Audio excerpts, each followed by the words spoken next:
STIA comme service de technologie industrielle atlantique. La vocation première de cette entreprise lucéenne est d'accompagner les industriels dans l'amélioration et l'optimisation de leur outil de production. Elle intervient dans les secteurs de la maintenance, la tuyauterie et le transfert industriel.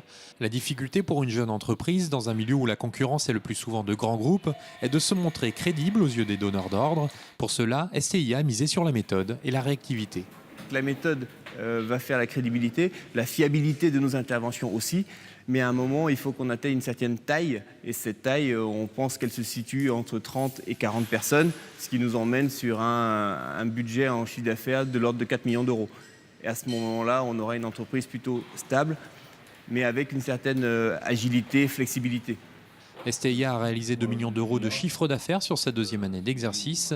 L'entreprise se porte bien, elle peine pourtant à recruter. On est sur des métiers qui sont très peu valorisés aujourd'hui. Personne ne dit à son fils tu feras soudeur, c'est le meilleur métier du monde. Et résultat, en France, on a une main-d'œuvre technique qui est de plus en plus médiocre.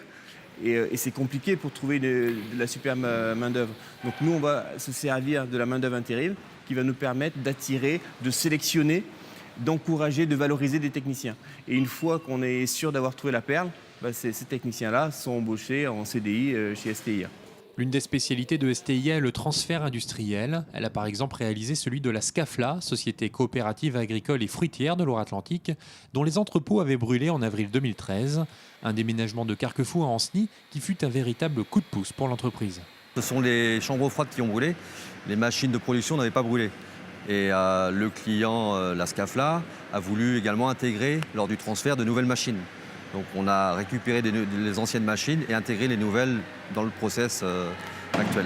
C'est le plus gros dossier qu'on a pris depuis 2 ans et demi qu'on existe.